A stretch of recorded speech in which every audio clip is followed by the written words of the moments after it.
আমাদের শেরেবাংলানগর থানায় একটা অপহরণের মামলা হয়েছে 364। সেই মামলাটাও আমরা ওই দেশে গিয়ে কীভাবে খুনটি হলেন আমরা ভারতীয় মানে যে পুলিশ কর্মকর্তা তাদেরও সহযোগিতা চাইব এবং আমরা প্রথমে আমরা যেখানে অপরাধটি সম্মুখীন হয়েছে আমরা সেটিও আমরা ভিজিট করব। পাশাপাশি ইন্ডিয়ান পুলিশের কাছে আমরা কীভাবে সহযোগিতা করব, যেমন যদি পেনাল কোডের 3 এবং 4 ধারা অনুযায়ী যদি বাংলাদেশের কোনো অপরাধী বাংলাদেশে অপরাধ করলে যে অপরাধী সংগঠিত হয় সে যদি বাংলাদেশের বাহিরে কোনো অপরাধ করে সেটা এক্সট্রা টেরিটোরিয়ালের আইনের আওতায় এসে তার বিচার কাজও করা যাবে। সেই ক্ষেত্রেও আমরা সেখানে গিয়ে আমরা ভারতীয় পুলিশের আমরা বিভিন্ন কার্যক্রমে তাদের কাছ থেকে আমরা সহযোগিতা চাইব। আমাদের কোনো তথ্য থেকে সেটা তাদের সাথে আমরা বিনিময় করব।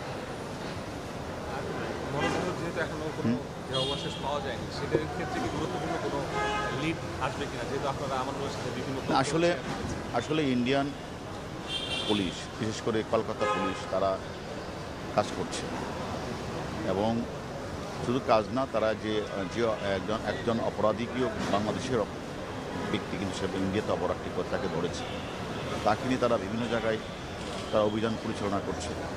আমি মনে করি শীঘ্রই পুরো লাশটি পাওয়া না গেলেও তার খণ্ডবিশেষ তো অবশ্যই পাওয়া যাবে। আরেকটা বিষয় হারুন ভাই জানতে চাই যে এই যে আপনারা যে 3 আসামিকে গ্রেফতার করলেন, ইন্ডিয়ান পুলিশ তাদের হেফাজতে এই আসামিদের চাইলে আপনারা দিবেন কিনা? দেখেন, আমরা আমাদের ঊর্ধ্বতন কর্তৃপক্ষের অনুমতি নিয়েই তো আমরা ইন্ডিয়া যাচ্ছি এবং সেখানে আমরা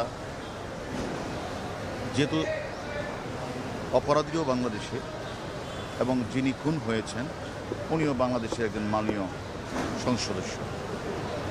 এখন এটা অত্যন্ত একটা গুরুত্বপূর্ণ বিষয় এবং এই গুরুত্ব বিবেচনা করে ইন্ডিয়ার একটি টিমও কিন্তু বাংলাদেশে 3 দিন আমাদের সাথে ছিল, আমাদেরকে বিভিন্ন সহযোগিতা করেছে, আমরাও বিভিন্ন তথ্য দেওয়ার চেষ্টা করেছি এবং আমরা আমাদের কর্তৃপক্ষের অনুমতি নিয়ে আমাদেরও 3 সদস্যের এক দল আমরা যাচ্ছি।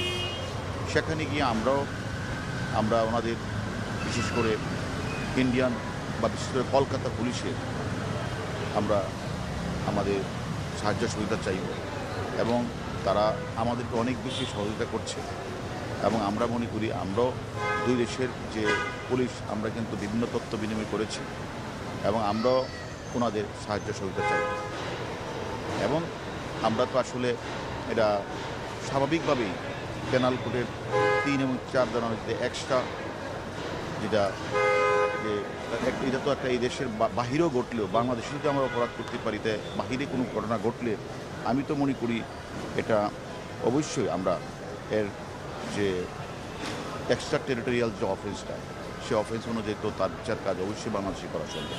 আর ওনারা তো আসলে চাই নাই, যেহেতু চাই নাই সে বিষয়ে এখন আমি কোনো মন্তব্য করতে চাই না। শাহিনকে আটকের ব্যাপারে আপনাদের কোনো পরিকল্পনা আছে? আমেরিকায় আছে আসলে দেখেন, এটা আমাদের ঊর্ধ্বতন কর্তৃপক্ষের সাথে আমাদের কথা হয়েছে। আমরা মনে করি শাহিনের বিরুদ্ধে কলকাতা যে মামলাটি রুজু হয়েছে সেখানেও সে কিন্তু একজন মদতদাতা, মাস্টার মাইন্ড। আমাদের কাছেও সে মাস্টার মাইন্ড। সে অপরাধটি করে 20 তারিখ সে পালিয়ে যে কাঠমান্ডু দিয়ে দুবাই হয়েছে, আমরা ধারণা করছি সে আমেরিকাতে অবস্থান করছে। আমরা মনে করি আমাদের অলরেডি আমরা আমাদের এনসিবিতে বিশেষ করে আমাদের ইন্সপেক্টর জেনারেল মহোদয়ের কাছে আমরা আবেদনটি করেছি এবং আমরা ইন্টারপোলের সহায়তা চাইব, কারণ সে একজন মানে বড় রকমের অপরাধী। তার বিরুদ্ধে আমি মনে করি আমরা ইন্টারপোলের মাধ্যমে আইনের আওতায় আনার চেষ্টা করব। অসংখ্য ধন্যবাদ।